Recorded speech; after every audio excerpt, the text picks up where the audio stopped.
Yes. Hi friends. Ganesh అండి నా పేరు. మేము ఇక్కడ మా తాతయ్య కొన్ని రోజుల క్రితం కొంచెం చాలా పెద్ద మైల్డ్ ప్రాబ్లమ్ వచ్చి ఉండే. దానికి సప్లిమెంట్స్ ఇచ్చాం మన వెస్టర్న్ నుంచి. ఈరోజు రిజల్ట్ అనేది సార్ మాటల్లో విందాం. మా తాతయ్య మాటల్లోనే.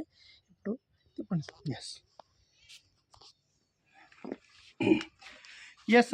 గుడ్ మార్నింగ్ ఫ్రెండ్స్, అందరికీ గుడ్ మార్నింగ్. నేను ఇక్కడ ఈరోజు మనం ఏ ఏరియా సార్?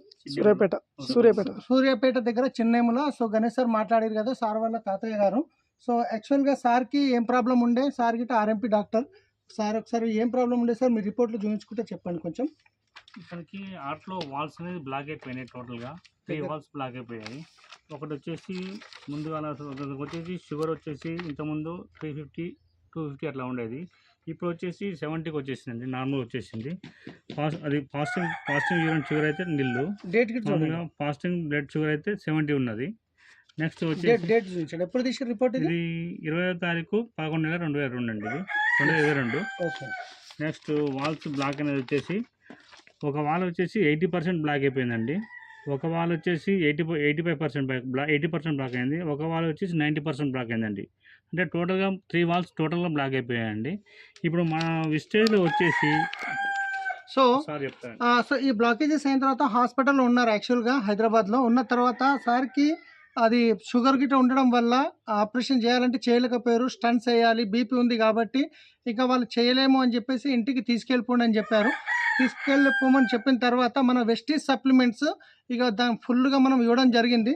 ఏమేమి ఇచ్చామంటే చూడండి, ఎందుకంటే సార్ తినే పొజిషన్లో లేకుండే కాబట్టి cholesterol, neem, noni, flax oil, krill oil, amla, ganoderma, aloe vera, spirulina, ఇంకా ఎల్ఆర్జినైన్, ఇంకోటి గ్లూకో హెల్త్. ఇది సార్ తినే స్టేజ్లో లేకుండే కాబట్టి ఇవన్నీ క్యాప్సూల్స్ ఓపెన్ చేసి వాటర్లో కలిపి తాపడం జరిగింది. సో తాగడం వల్ల ముందు ఎట్లా ఉండే, ఇప్పుడు ఎలా ఉందో సారే చెప్తారు. సార్ మీ పేరు? ఇక్కడ చూడండి, ఏం పేరు సార్? సాలయ్య. ఓకే సార్, ఈ మీరు హాస్పిటల్ పోయినప్పుడు మీకు ఎట్లా హెల్త్ ఉండేది? తినేదా, మీరు యాక్టివ్గా నడిచేదా? ఇప్పుడు ఎట్లుంది, ముందు ఎట్లుండేది? ఇప్పుడు మందులు ఆడిన కాంచి మంచిగానే ఉంది. ఇప్పుడు మందులు వాడిన కాడ నుంచి మంచిగా ఉంది. సో హాస్పిటల్ ఉన్నప్పుడు ఎట్లా ఉండేది సార్? మంచి ఫుడ్ తినేవాళ్ళ? అన్నం ఆకలి కాకపోయేది, తినకపోయేది. ఇంత తింటేగానే అసలు కడుపంతా ఉబ్బేది. ఇంత అన్నం తిన్నా, ఉప్మా తిన్నా, ఇడ్లీ తిన్నా, గింత తినగానే కడుపంతా బిర్రుగా అయ్యేది. తాగలేకపోయినా తినలేకపోయినా. ఇక ఇంతలో మా మనోడు ఇది తెచ్చి ఆడినాక ఇక వాళ్ళు పొమ్మన్నారు కదా, ఇక ఇది తెచ్చి ఆడినాక కొంచెం ఆకలి అనిపిస్తుంది. మంచిగా మూత్రం పెట్టికి సాపుగా ఏ రోజు ఆ రోజు వెళ్ళిపోతుంది. మూత్రం గిట్ట ఎప్పటికప్పుడు సాఫ్ ఉంది. సో అక్కడ ఉన్నప్పుడు డాక్టర్లు ఏమన్నారు?